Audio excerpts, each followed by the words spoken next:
Ada kata-kata yang mungkin terdengar masuk akal pada awalnya, bahkan terdengar penuh perhatian. Namun di balik frasa-frasa tersebut tersembunyi sesuatu yang lebih gelap. Niat tersembunyi yang perlahan bisa merenggut kedamaianmu, kepercayaan dirimu, dan koneksimu dengan dirimu sendiri. Carl Jung, psikolog Swiss yang brilian, mengajarkan kita tentang bayangan. Bagian tak sadar dari diri kita di mana kita mengubur apa yang kita tolak untuk hadapi. Dan ketika seorang pria berbicara dari bayangannya yang belum terpulihkan, kamu tidak hanya mendengar kata-kata, kamu sedang mendengar sebuah peringatan.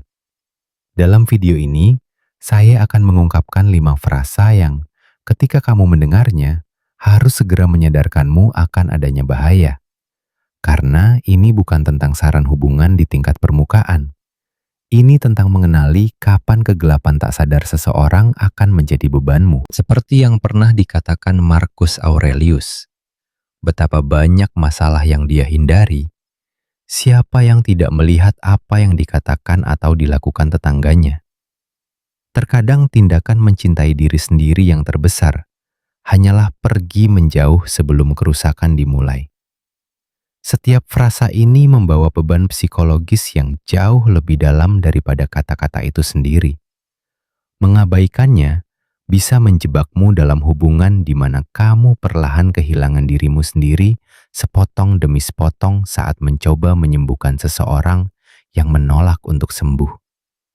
Dan percayalah, tidak ada wanita yang menghargai kedamaian batin dan pertumbuhan pribadinya yang harus memikul bayangan orang lain yang belum terintegrasi.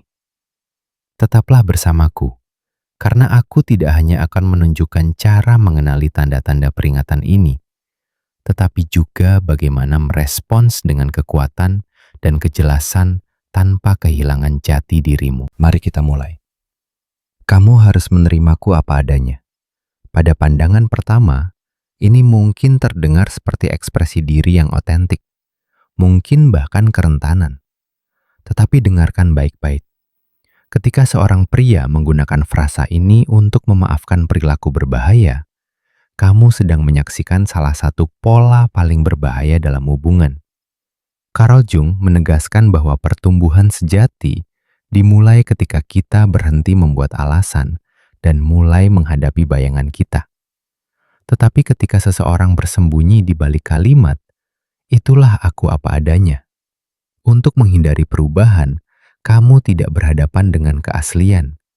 Kamu berhadapan dengan seseorang yang telah berdamai dengan disfungsinya. Frasa ini biasanya muncul setelah kamu menyadari pola yang meresahkan. Ketidaktersediaan emosional, rasa tidak hormat, atau perilaku manipulatif. Dan ketika kamu mencoba membahasnya, dia mengeluarkan kalimat ini seperti tameng. Tapi inilah yang sebenarnya dia katakan. Aku menolak untuk tumbuh, dan kamu perlu mengecilkan dirimu untuk mengakomodasi keterbatasanku. Jung mengajarkan bahwa hubungan yang sehat mengharuskan kedua orang berada dalam perjalanan individuasi, menjadi diri mereka yang paling penuh dan paling sadar. Tetapi frasa ini mengungkapkan seseorang yang telah meninggalkan perjalanan itu sepenuhnya. Dia mengharapkanmu melakukan semua pekerjaan emosional, membuat semua penyesuaian, sementara dia tetap persis sama. Kebenaran yang lebih dalam adalah ini. Menerima seseorang bukan berarti mentolerir hal yang tidak dapat diterima. Cinta sejati mendukung pertumbuhan, bukan stagnasi. Seperti yang diyakini kaum Stoa, kita dimaksudkan untuk berevolusi, menjadi versi diri kita yang lebih baik setiap hari. Seorang pria yang benar-benar mencintaimu akan ingin tumbuh bersamamu, bukan menyeretmu turun ke tingkat ketidaksadarannya. Jadi, ketika kamu mendengar frasa ini, tanyakan pada dirimu sendiri, apakah dia benar-benar otentik, atau apakah ini hanya cara canggih untuk menghindari tanggung jawab? Karena jika kata-katanya menyembunyikan penolakan terus-menerus terhadap pertumbuhan dan perbaikan, kamu sedang melihat pola yang hanya akan bertambah buruk seiring waktu. Dan disitulah hal itu menjadi benar-benar berbahaya. Setelah menerima frasa ini, kamu akan menemukan dirimu terperangkap dalam hubungan di mana kamu selalu menjadi orang yang menyesuaikan diri, berkorban, berkompromi, sementara dia tetap membeku di zona nyamannya. Kamu tidak di sini untuk mengecilkan dirimu demi seseorang yang menolak untuk berkembang. Kamu di sini untuk berbagi hidupmu dengan seseorang yang ingin tumbuh, sama sepertimu. Dan jika menolak untuk tumbuh belum cukup mengkhawatirkan, ada frasa lain yang mengungkapkan pola yang bahkan lebih meresahkan. Semua mantanku gila. Ketika seorang pria mengatakan ini padamu, awalnya mungkin terdengar seperti dia hanya berbagi masa lalunya. Tapi jangan tertipu. Di balik kata-kata itu tersembunyi sesuatu yang jauh lebih meresahkan. Ketidakmampuan total untuk mengambil tanggung jawab atas perannya dalam kegagalan hubungan. Karo Jung memperingatkan kita bahwa apa yang tidak kita sadari akhirnya mengendalikan kita dari bayangan. Dan pria yang terus-menerus menyalahkan mantannya biasanya memproyeksikan kegelapan mereka sendiri yang belum terselesaikan. Frasa ini mengungkapkan pikiran seorang korban kronis, seseorang yang perlu menjadi pahlawan dalam setiap cerita, bahkan ketika dialah yang menyebabkan masalah. Filsuf Stoa Epictetus mengajarkan bahwa bukan peristiwa yang mengganggu kita, tetapi interpretasi kita terhadapnya. Jadi, jika seorang pria selalu menafsirkan hubungan masa lalunya sebagai dirinya yang disakiti, tidak pernah merenungkan perilakunya sendiri, kemungkinan besar dia menghindari cerminannya sendiri sepenuhnya. Inilah realitas psikologisnya. Hampir mustahil bahwa setiap mantannya adalah masalahnya. Apa yang jauh lebih mungkin adalah ada pola yang dia tolak untuk lihat. Jung berkata bahwa apa yang kita sangkal dalam diri kita sendiri sering kita proyeksikan ke orang lain. Mantan-mantannya yang gila mungkin hanyalah wanita yang menolak untuk mentolerir perilaku tidak sadarnya. Pola pikir ini sangat berbahaya karena menunjukkan seseorang yang tidak bisa belajar dari pengalaman. Dia akan mengulangi pola tidak sadar yang sama berulang kali, menyalahkan setiap pasangan baru ketika segala sesuatunya hancur. Dan bagian yang paling mengerikan, cepat atau lambat, kamu akan menjadi mantan gila berikutnya dalam ceritanya. Bersama orang seperti ini melelahkan. Kamu akan menemukan dirimu berjalan sangat hati-hati mencoba menjadi pengecualian, orang yang tidak memicu polanya. Tapi kamu tidak bisa menyembuhkan seseorang yang bahkan tidak menyadari bahwa mereka terluka. Kamu tidak bisa membangun hubungan yang sehat dengan seseorang yang menolak untuk memeriksa perilakunya sendiri. Seorang wanita yang sadar harus bertanya pada dirinya sendiri. Apakah dia pernah mengambil tanggung jawab atas apa yang salah dalam hubungan masa lalunya? Apakah dia pernah menunjukkan refleksi diri yang tulus? Jika jawabannya tidak, kamu berhadapan dengan seseorang yang bayangannya memegang kendali penuh.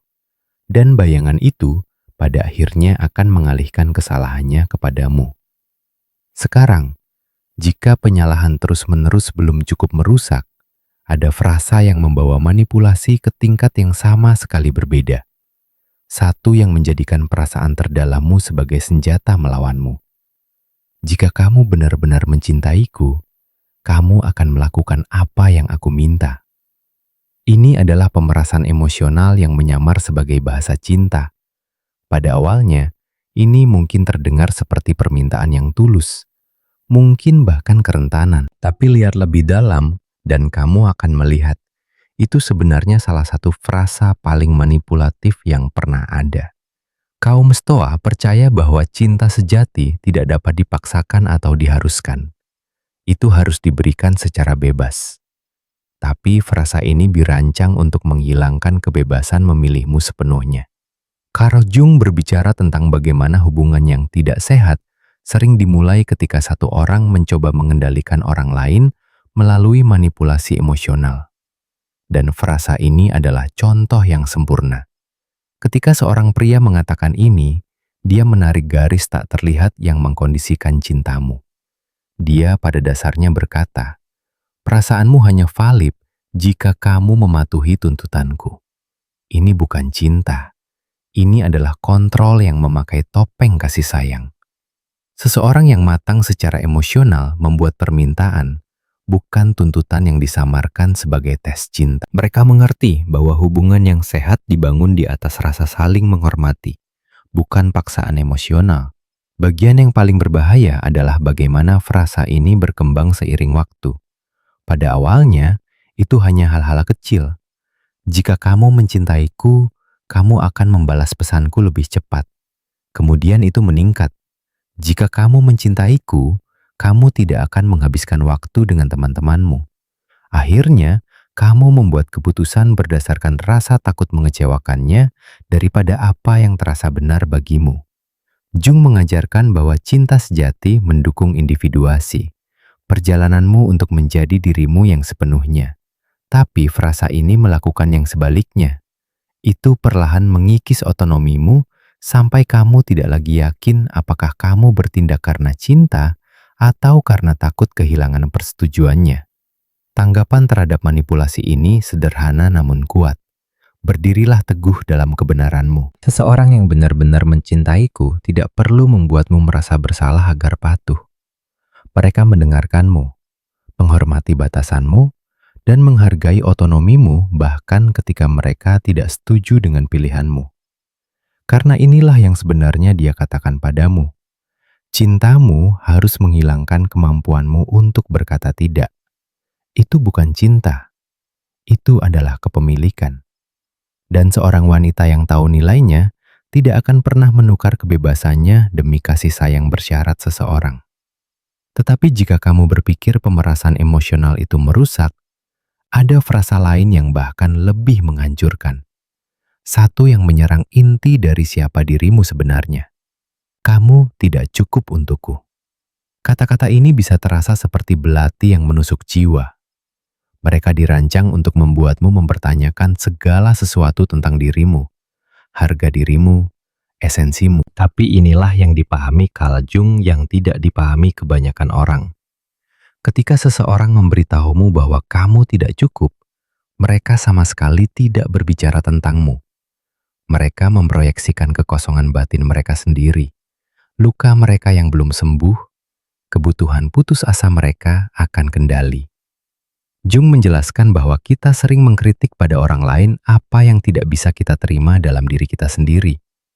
Seorang pria yang secara konsisten membuatmu merasa tidak memadai, sebenarnya sedang mencoba mengelola perasaan ketidakmampuannya sendiri dengan membuatmu merasa lebih kecil.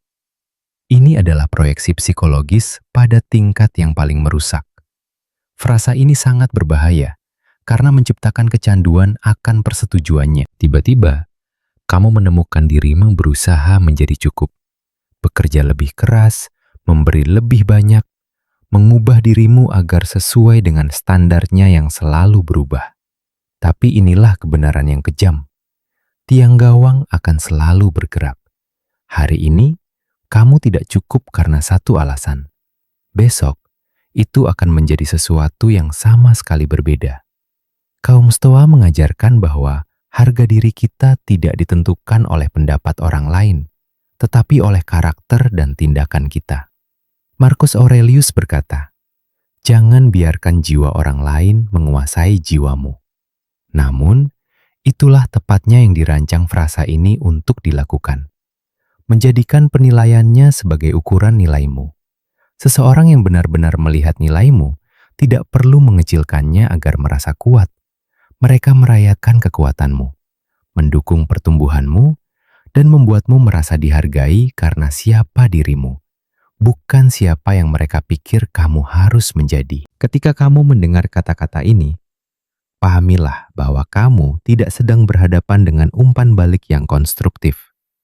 Kamu berhadapan dengan seseorang yang bayangannya sendiri begitu belum terpulihkan, sehingga dia perlu menjatuhkanmu agar merasa aman. Rasa tidak amannya bukan tanggung jawabmu untuk diperbaiki, dan kekosongannya bukan milikmu untuk diisi. Respons yang paling memberdayakan adalah mengingat siapa kamu sebelum bertemu dengannya.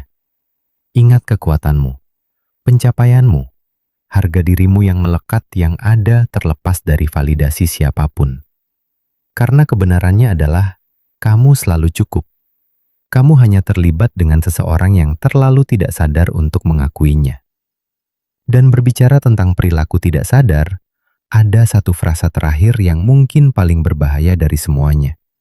Karena terdengar seperti kebebasan, tetapi terasa seperti jebakan. Lakukan apapun yang kamu mau, diucapkan dengan agresif pasif. Frasa ini mungkin tampak seperti dia memberimu kebebasan, tetapi dengarkan nadanya. Perhatikan energinya. Ketika kata-kata ini diucapkan dengan dingin, sarkasme, atau kebencian, agresif pasif, kamu tidak sedang diberi izin. Kamu sedang dijebak dalam perangkap emosional. Carl Jung memperingatkan tentang kecenderungan bayangan untuk mengekspresikan dirinya secara tidak langsung melalui apa yang dia sebut agresi terselubung. Frasa ini adalah contoh yang sempurna. Dia sebenarnya tidak mengatakan apa yang dia maksud, tetapi dia mengharapkanmu untuk memecahkan kode pesan aslinya. Dan jika kamu tidak menebak dengan benar, bersiaplah untuk perlakuan diam, rasa bersalah, atau penarikan emosional. Ini adalah manipulasi yang disamarkan sebagai izin. Apa yang sebenarnya dia katakan adalah, silakan buat pilihanmu, tapi aku akan menghukummu karenanya nanti. Ini menempatkanmu dalam posisi yang mustahil, di mana kamu salah jika melakukannya dan salah jika tidak melakukannya. Kaum Stoa menghargai komunikasi langsung dan jujur di atas segalanya. Seneca mengajarkan bahwa kita harus berbicara dengan cara yang tidak memerlukan interpretasi. Tetapi frasa ini adalah kebalikannya. Ini sengaja dibuat ambigu, dirancang untuk membuatmu terus menebak-nebak dan berjalan sangat hati-hati. Hidup dengan jenis komunikasi tidak langsung ini melelahkan. Kamu menemukan dirimu terus-menerus mencoba membaca yang tersirat, mengantisipasi suasana hatinya, mengelola emosinya yang tak terucapkan. Kamu menjadi bertanggung jawab atas perasaan yang bahkan tidak mau dia akui. Jung percaya bahwa hubungan yang sehat mengharuskan kedua orang untuk sadar dan langsung tentang kebutuhan dan perasaan mereka. Tetapi, seseorang yang berbicara dalam teka-teki dan kode emosional beroperasi dari bayangan tak sadar mereka, mengharapkanmu menjadi paranormal tentang dunia batin mereka.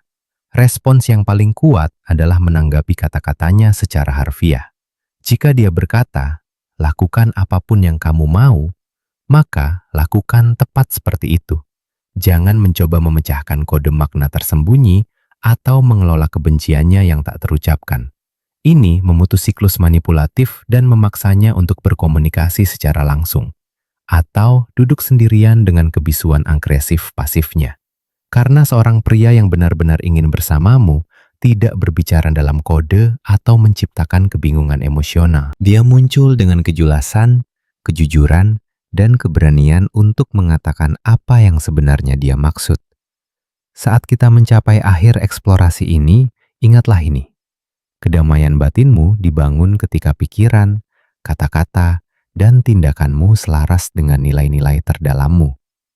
5 frasa yang telah kita bahas ini bukan hanya tanda bahaya dalam hubungan. Itu adalah peringatan bahwa bayangan tak sadar seseorang akan menjadi beban sadarmu. Kebenarannya adalah, kamu tidak di sini untuk menyembuhkan pria rusak yang menolak untuk menyembuhkan diri mereka sendiri. Kamu di sini untuk berbagi perjalananmu dengan seseorang yang berjalan di sampingmu dalam kesadaran, bukan seseorang yang menyeretmu ke dalam pola tak sadar mereka. Jadi sekarang saya ingin bertanya kepadamu, berapa banyak dari frasa ini yang pernah kamu dengar dalam hubunganmu sendiri? Apakah kamu telah mengabaikan tanda-tanda peringatan ini? Atau mungkin mempertanyakan reaksimu sendiri terhadapnya? Bagikan pengalamanmu di komentar, karena mengenali pola-pola ini adalah langkah pertama menuju mengklaim kembali kekuatan batin dan kebijaksanaan yang selalu kamu bawa di dalam dirimu.